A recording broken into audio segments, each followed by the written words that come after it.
We're live. Hi, Camille. Hey, Beth. So glad to be on here. I am so happy to have you. So normally this is called Women Investor Wednesday, but it's Thursday. I had another engagement last night, so we moved it to Thursday. So welcome to Women Investor Thursday. Great. I'm really happy to be here. So I think we met last year at the Globe Street Women Awards, and then we spoke recently a few weeks ago. I'm on a mission, and I think as you are, to get more women to invest in commercial real estate. So I love having, every time I meet a woman that invests, I'm like, okay, you have to come and be on my show so we can motivate and encourage and inspire other women to invest in real estate. So can you tell our audience your story? Well, my mission in life is to put more money in the hands of women. That's pretty straightforward. I would not say that I've had that mission my entire life, just to be transparent with the audience. These things sort of grow and develop, certain fires kindle within you as you have various jobs and life experiences. I grew up in Tennessee. My parents certainly would not call themselves sort of a real estate family. We're more of a farming family, but definitely have a lot of real estate, still have a lot of real estate associated with that. I had a couple of grandfathers that collected small farms. As a result, I had really great mentors, especially in my grandfather on the business side, and my grandmother on the personal side. When I got to college, I really was quite confused about what direction I wanted to head in. And I always like to be really transparent about that too, in that somehow people see people at a certain stage in life and think they must have been on that mission all along. The truth is I started coding. I was really with a technology background in 7th grade. And when I was in college, I thought I needed to become a lawyer. That was really the path my father wanted me to be on. And I was studying both computer science, poli-sci, and English lit, trying to kind of have my passion and a potential career, which meant when I graduated, I had no idea what I was going to do at all. I had the good fortune in my 20s to sell a couple of startups that I had and had some capital to spend. I didn't know that coming out of college, but after a lot of hard work, that was the result. My grandfather in particular let me know that, I might lose that capital. I might waste it if I didn't invest it properly. You just never knew if you'd make that much money again. And real estate was really the safest place to invest that. So I invested in 2 different things at that time. One was a portfolio of single family residential in Orlando, Florida. And the other was a small portfolio of single tenant net lease. Flash forward, it's better to be lucky than good. I really hated the residential. It just wasn't cut out for me, that hands-on management, which a lot of your listeners may have that skill, and that's a wonderful skill. It's just not my skill. I'm much more of a numbers person. And I realized I loved the net lease stuff. I loved the single tenant commercial, but the residential wasn't for me. So when I say it's better to be lucky than good, I had the good fortune of selling all of it between 2004 and 2006. So it was turned out really well, but I didn't know that at the time. Again, I was really just following my interest or my passion and doubled down on net lease. I knew I had a lot to learn about net lease. So I went to work at Colliers for this wonderful guy, Pat Duffy. At that time, he oversaw retail in the U.S. I know Pat Duffy. He's amazing. I love Pat Duffy. So wait, stop. Yeah. So, so how funny. I thought I was going to be a lawyer and my major was English literature. Yeah. Yeah. Right. Well, but it's a wonderful thing for life. I mean, not that your listeners will know who this is, but I was reading a Lydia Davis book this morning, when I woke up. Like, I think it's a wonderful part of our lives, right? But it's not necessarily how we make money. Yeah, exactly.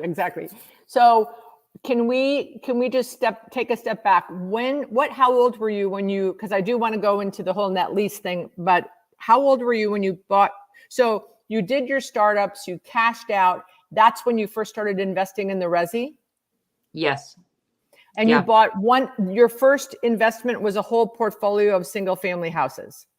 I mean, honestly, as I look back, I never really think about this, but if memory serves, I think I bought my own home for myself about a month or 6 weeks before I bought those portfolios. So I definitely had no idea what I was doing. You know what I mean? Like I was very early. How old were you? I was about 30. Okay. And how many were in the portfolio, the houses? It was about a dozen of them. And how did you find out about the portfolio? Through a broker. Okay. Through an Orlando broker whose name I can't remember right now. And you weren't in Orlando, were you at the time? I was in Orlando at the time. You were, okay. So you're in Orlando, you have you benefit from startup cash out, you have some cash, your grandfather says real estate, they're not making any more of that. And you say, okay, great. And you just call, how did you find the broker? I know I'm going back a few years. I don't know if I remember. I actually have no idea how I found the broker. I mean, I will say that real estate people, especially at that time on the residential side, were crawling all over Orlando. Oh, I bet I know how I did it. I went to work for a guy named Steve Korshak, who owned Keller Williams Commercial, doing a variety of like advisory kind of work. And I did get my real estate license at that point. This was before I'd sold the startup. And I was just doing consulting work. Basically, to make a long story longer, at night after 9/11, I was in New York City for 9/11. I went to, like a lot of people did, I went to another place. I went to Florida, for a few weeks. And then I managed to, I came back to New York pretty quickly, but I don't think I came back full time for like 10 years. Wow. I mean, I went back and forth. I've had a home in both places for most of my adult life. And so, I was doing some consulting work at that time and I got my license and I just kind of was tinkering with it, like doing a couple of commercial transactions. And I was just trying to learn from other people. And that's one thing that I did that I think other people are doing, and maybe they're not saying out loud to themselves as consciously as I was, which is that I didn't really know what I was doing. And I really couldn't emulate what my grandfathers did. It's such a totally different thing to buy small farms at, post World War II. And so it's like, where am I going to learn this? And I felt like everybody knew stuff I didn't know. And I did go get my CCIM. Which to tell you how serious I was, I got my CCIM and did the portfolio and everything in like 9 months, which if anybody is a CCIM, it was pretty bonkers. And back then you had to take it in person in weird cities, right? Small towns around the country. Indianapolis, not a weird city, but I had never been there before. So, yeah. But I mean, to get it in 9 months is pretty amazing. Again, now people can sit down on their computer and do 5 classes in 9 months. But I know, like I had people that work for me, it would take them 2 or 3 years because you had to take a week off from work. Yeah, exactly. 3 years was the standard. Yeah. So 9 months is crazy, but a 7th grader someone who codes in 7th grade, I think you're kind of probably pretty smart. So. I remember a part of this from CCIM that's important.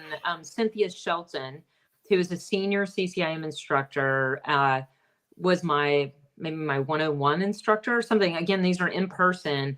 And I just started hanging on every word that Cynthia was saying. I followed up with Cynthia and she is who got me the interview at Colliers.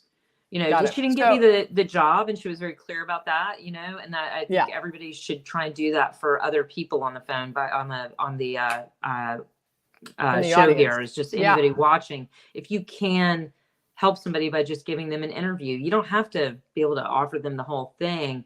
It's a huge gift. And a lot of times women hesitate because it wasn't done for them and they haven't really seen it modeled. So is that okay? Is it safe for me to do this? Yeah, it is. There's nothing wrong with that. And you can't, Cynthia was clear with me. She couldn't get me the job. I had to get the job, but she could help me get the interview. So do you remember how much the portfolio was? No. Was I know what it, you're asking. I don't know if your viewers know, but I know what you're asking. And I think the standards have changed now too. So yeah. yeah. I mean, like, was it scary? Were you scared? Did you think I've got this money and I'm going to invest it and I've never done it before and I'm going to go buy 12 houses? I mean, at 30 years old. Oh, I thought you meant the CCIM portfolio, but the No, portfolio of homes, I don't remember how much that was either. I feel like it was a couple $100,000 a home. Might have been 160 or something a home. So how were you just? I was definitely scared, but I also am not very risk averse. So I felt like this is going to make some sense. And I got great debt. And I felt like if all of this really goes wrong, I'm going to be great on the debt.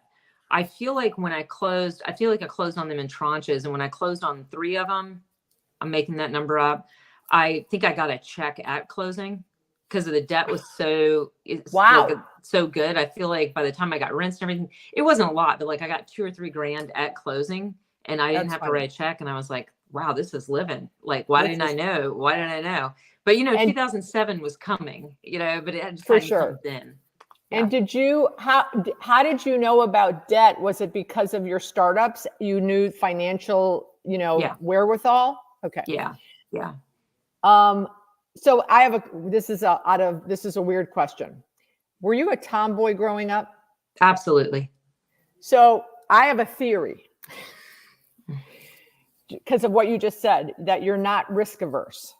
So when I find women that are investors or in the C-suite of commercial real estate firms, this came up. I was speaking at a conference for ICSC 2 summers ago in Orlando, and all of the women on stage, the topic just came up, and I said, I was a tomboy. Someone said I was a tom. I went, wait a minute, and I asked the audience, how many of you were tomboys?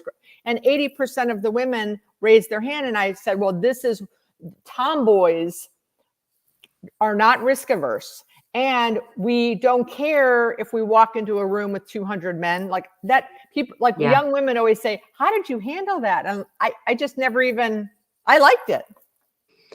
Yeah, I think that's right. I will tell you, my mother hated that I was a tomboy. So that was always being sort of handled. I will say that was probably one of the things that was difficult. And maybe it is for other people too, in that my mother, all of our mothers are from a different generation, right?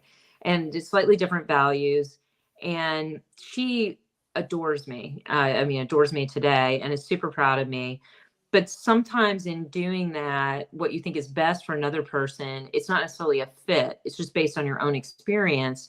Right. And I will tell you, my mother hates it. I hope she never hears this. She hates it when my sister and I talk about money. And if I were to curse at the dinner table, the same thing that my mother would do, going, Camille, language. Why do you have to say that? Look at the menu, the food. Don't invite me over. Don't invite me over to your mom's house ever. Yeah.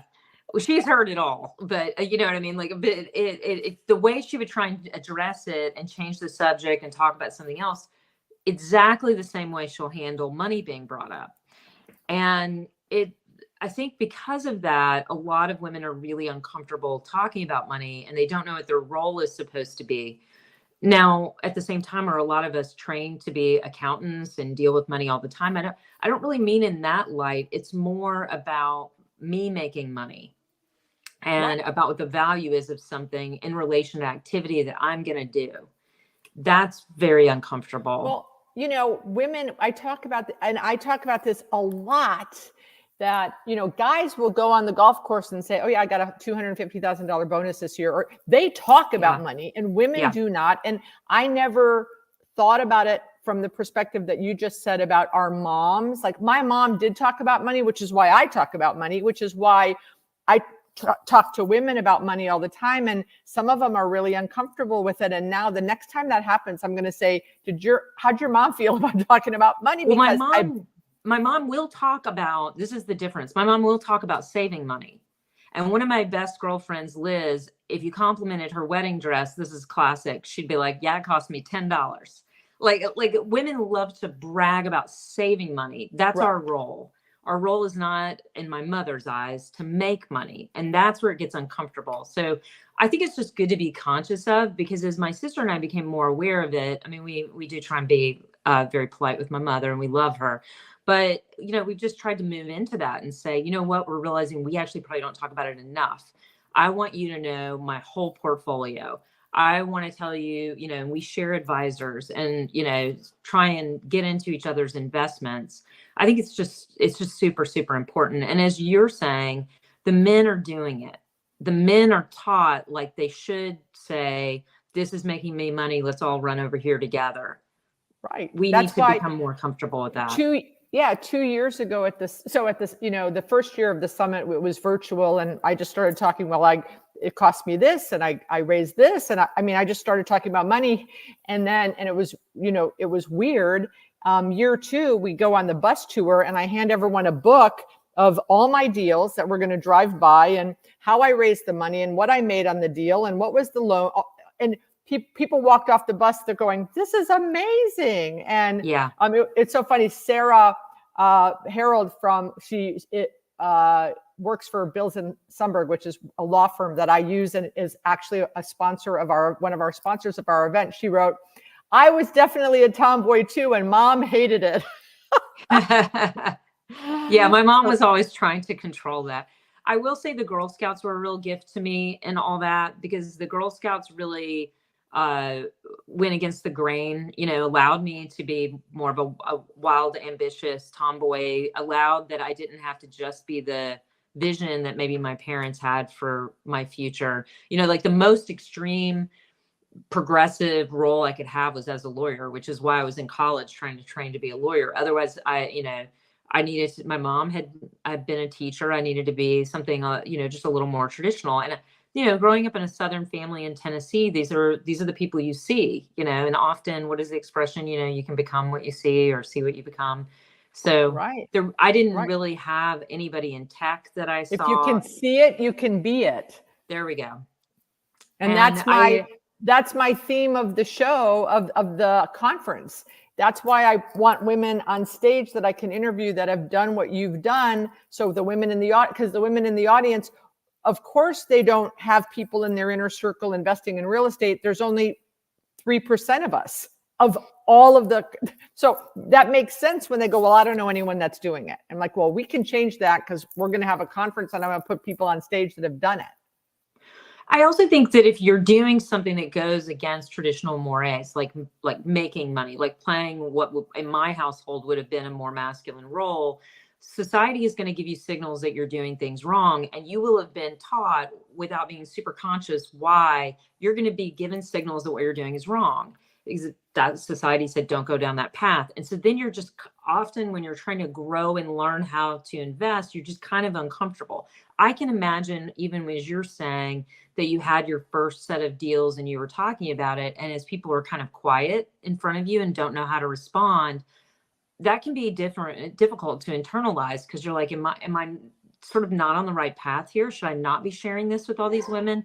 What is it that really is going to be the best fit and most helpful here? Make money, whatever your goal is. Right. And it's often only later that you realize, like, I should have said more. I should have, I was on the right path. I should have invited this. I shouldn't have stopped talking, Yeah. But you get nervous because you do have those cues that are taught to you. Well, I have 7 deals that I wanted to do, wanted some advice, no women to go to ask, went to the men, the richer, more experienced men, 7 times. They discouraged me for whatever reason. I drive by those 7 deals often. It's a dagger to my heart as I see my competitors that have gone after me develop them. And it bothered me for a long time. But now what I say is, well, that taught me that I'm a good picker. Like all 7 of them worked out. And now I say, I don't ask anyone. I do my homework. I do my research. And if my instinct says this is good, I move forward, and I don't ask anyone. I don't look for some co-signing of it. I just pursue it. And if it doesn't work, it's not because I relied on someone's co-signing of my idea. Yeah, I think a lot of this is about confidence. That's what we're talking about, and how we've had people who love us give us social cues, or indications that we are on the wrong path when probably we're doing something wonderful, but you do have to really pay attention, as you're saying, to the math. You have to pay attention to the role models that we do. I mean, this is the great thing, is that women have so many more role models than they used to. But I talked to Christina Jonah Pelagian today, who I hope doesn't mind me saying she's 70, because she mentioned it to me on the phone today, and just talking about how she was one of the only female developers in her youth doing large, multi-million-dollar transactions. And she definitely, from her family and others, thought she was crazy. Now, she had the good fortune, like a lot of us, that we found partners along the way. And I think that often helps give a sense of levity, give some confidence, and help us move forward. And at moments that we might get stuck, we could, pull a trigger. I can tell a story that I think is helpful for some of the people just getting started. Yes, please.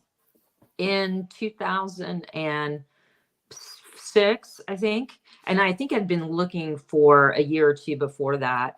I had have a good friend, David Bailey, who's an architect in Tampa, and we kept thinking we wanted to do something together. I had finished my CCAM. I had a little capital, but not much. So I was like, we should do homes. Why don't we try and, he's an architect. Why don't we try and flip and develop some homes, even though I hated it. Okay. And so I will say that I am true to myself in that we've looked at 50 homes and I could never pull the trigger. And finally, we had this building in downtown Tampa that I still own today, that is about half a city block. The other half is the Tampa Theater, which is really gorgeous, gorgeous building. It's the same architect as the Fox Theater in Atlanta. Really gorgeous building. And somebody wanted to sell it. The top floor was vacant. All the leases were month to month. It had a bar in it, which, is a little bit of a hurdle in terms of getting mortgage debt. Not a huge hurdle, but a little bit of one. And we figured out a loan via what used to be Colonial Bank. And I put $75,000 down on this $2 million purchase. Or not quite 2 million. I guess it was like 1.4 million. And we found a way to get money for an elevator. We did all kinds of little loans to get the building going.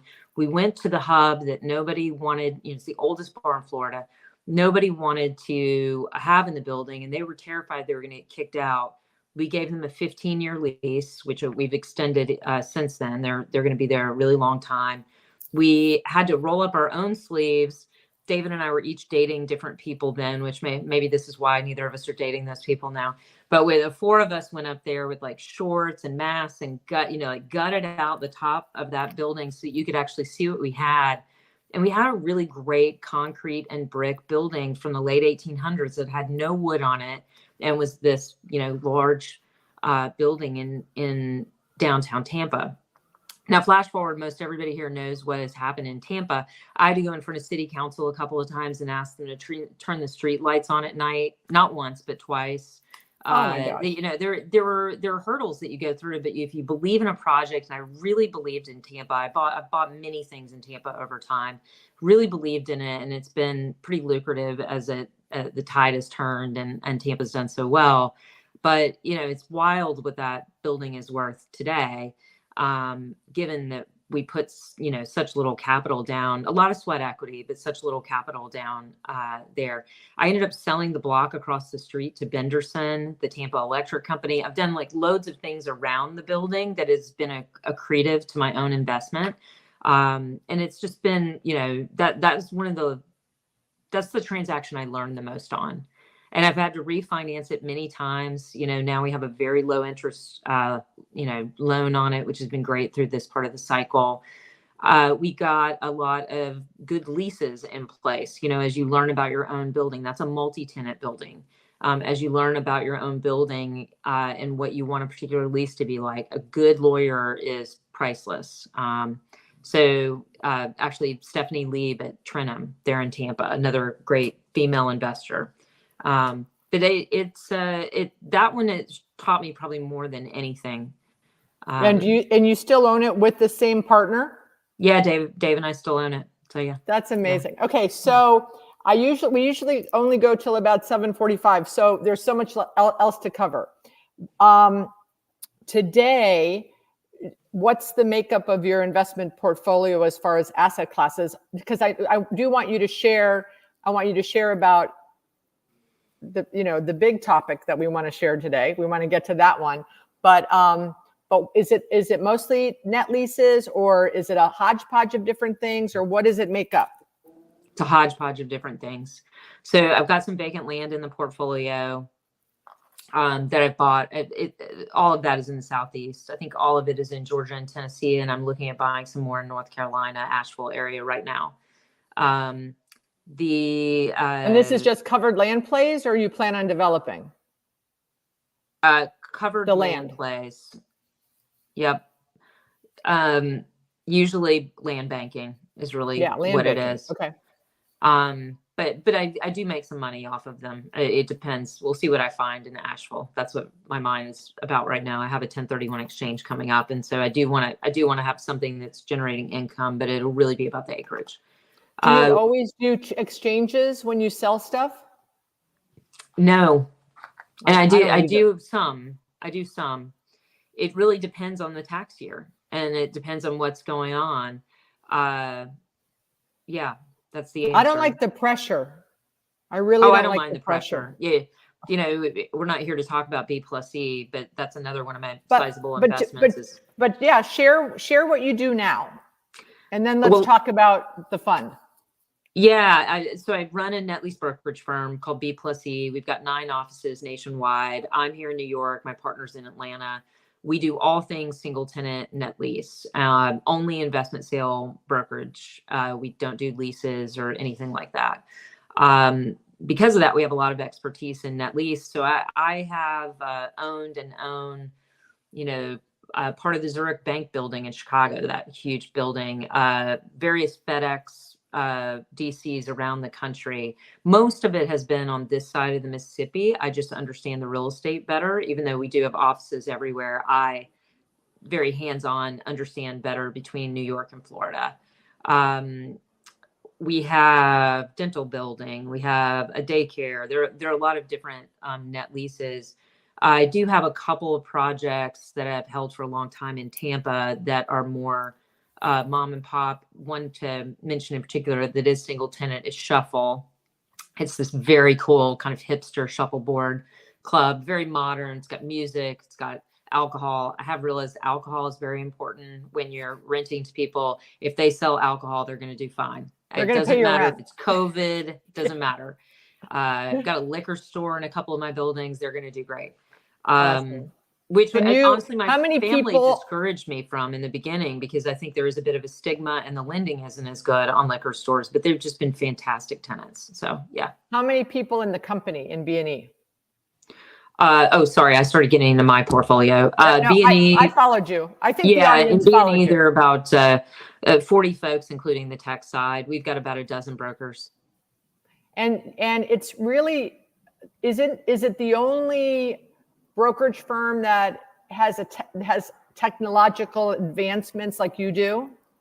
Yeah, we've got a platform called 1031 Trade that really is transactional tech. It just runs families through the whole process, and it sweeps the market for all available net lease properties. So you can kind of see the whole market at once, only single tenant net lease. And so you can look at all the Burger Kings if that's what you want, or all the FedExes, or whatever it is you want, and really do comparison shopping.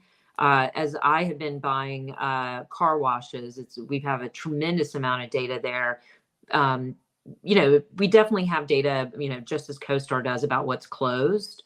And we're not trying to compete with CoStar on any of that. It's really the on-market data that we have a lot of specialization about, and teeing that up for buyers. And as someone who's a buyer, it's really helpful. For sure. You can keep everything online on our platform.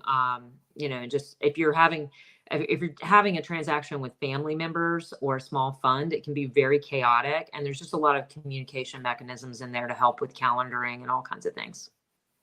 So can we move on to the topic that I most am excited about that you want to share with the audience? Yeah, there are 3 other women who I have started a very small car wash fund with called Artemis Bow. I think that we will go on eventually to buy things that aren't car wash, but Fund 1 is all car washes. We're buying about 20 million in car washes. We started raising end of October. So we didn't have much time either to raise capital or to buy anything. So it was kind of hurry up and then put the brakes on. We raised about $1 million and then put the brakes on because we couldn't spend more than that in 2023. That was our max, and we did certainly oversubscribe in 2023. We bought 1 car wash, which is a Take 5 in Dallas, 19-year deal. Just over 3 acres, great real estate, great lease. We've got a full corporate guarantee. We got great seller financing, just the whole thing. It's a wonderful deal. But the kicker on it and the point, with that particular fund is the bonus depreciation, which I won't go into too deeply for your audience, but effectively we pitched that projected that you would get about 150% write-off. So if you invested 100 grand, current tax law would let you write off about 150 grand. It looks like there is tax law afoot, some updates that would actually retroactively to 2023 make that about 200%, and it would be about 200% for this year. So cash on cash, it's about a 7, something like that is where we'll end up. And the after tax IRR though is like a 30. It's really, really incredible. So we're excited about where that's going. And of course we do have tax law wind at our back. So I don't know if we're going to do all car washes forever, or if we'll have in the next fund do gas stations or something else that also gets that bonus depreciation. But we felt like it was a great way to start a fund that is really geared for female investors. Now, again, all female founders, predominantly with institutional backgrounds in the space. There are definitely 3 women who are smarter than me. They're amazing. And then we have all female investors at this point, except for a few male. We've got some male partners or spouses that are co-investing, which is wonderful. The spouses can come. That's fine. Well, we're thrilled for men to invest in the fund. I mean, gosh, women have given their money to men for forever to manage. If men want to give us their money to manage, I'm thrilled to take it. But the real mission of the fund is to educate women on investing. So I think I told you we're doing our first investor day in Dallas. Crew is having its winter summit in Fort Worth in a couple of weeks. So we decided to take advantage of that since so many of the investors are in Crew.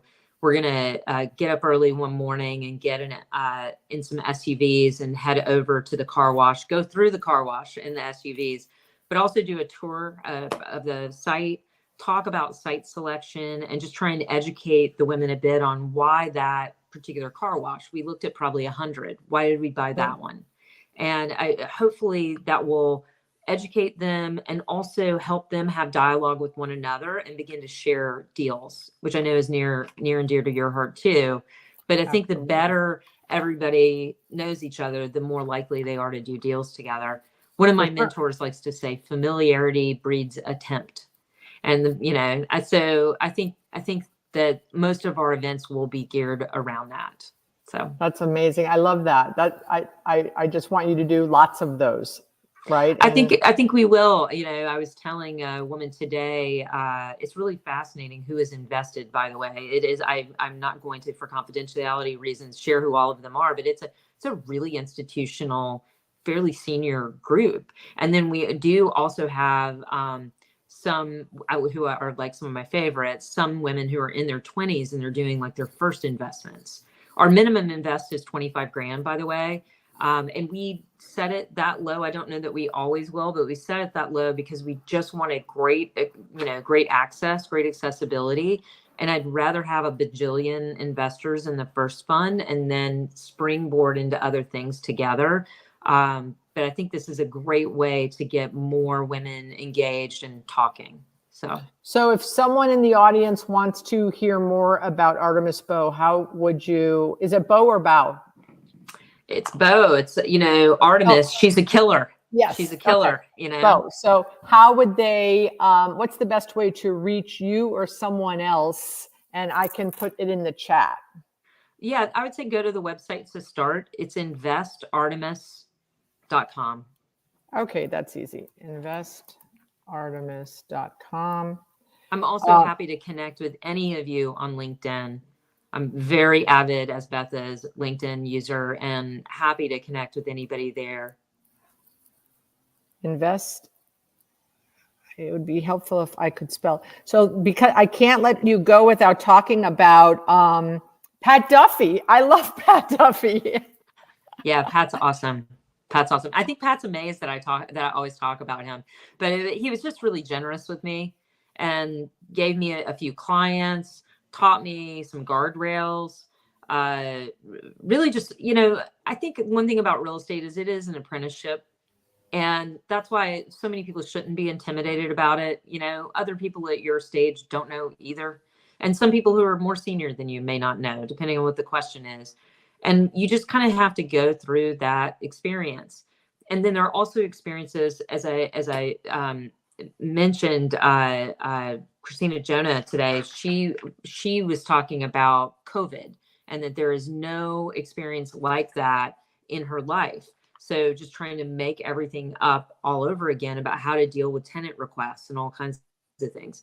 So I think I look at that as what's exciting and draws me into the space as I remain constantly intellectually engaged.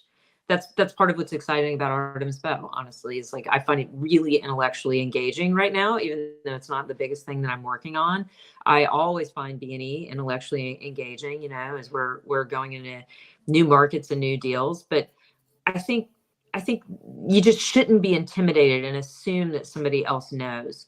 You always see these studies of young men, meaning like 5-year-olds, and a question is asked by the teacher and they all raise their hand before they even know the answer. They get called on and they're like, I don't know. And no girl will raise their hand until they're like 150% sure they know the answer. And I've done it too. That we have to fight that, I think, as a gender. That's been taught. That's not inerrant or something. We need to let that go. And I would say when it comes to real estate, just ask a lot of questions. Most people are happy to help. I was at an event last night. We have a commercial real estate women's group that travels. We've been doing it. I think this year was our 12th year. We go to great resorts, usually like 40 women. And in Miami, we had a local, I think 15 of us maybe were there just for a dinner at one of the women's homes. And the entire hour before we sat down for dinner, the main topic of conversation was investing. This did not happen 3 years ago. Did not happen. Wow. Everyone was talking about this investment and what this deal and I heard promotes and prefs, and I was like, this is amazing. I don't know if you know Pamela Goodwin. Do you know Pamela Goodwin from Dallas? I do. Yeah. She's a Crew lady. She's like, I love it. So I'm sure she'll probably be at your at the Women Investor Day, because she's very involved with Crew, I believe, and she is definitely an investor. She is. I want to speak to you as you're talking about some of the language. I assume that all of your listeners by now know what those words mean.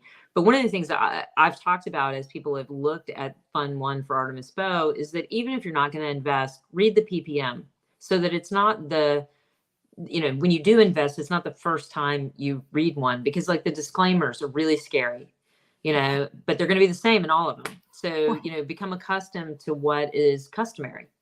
And I think if you hear that somebody's going to get some kind of bonus at some particular waterfall kind of benchmark moment in a deal, that you may not have any gut instinct around whether or not you're getting cheated or that has a logic to it.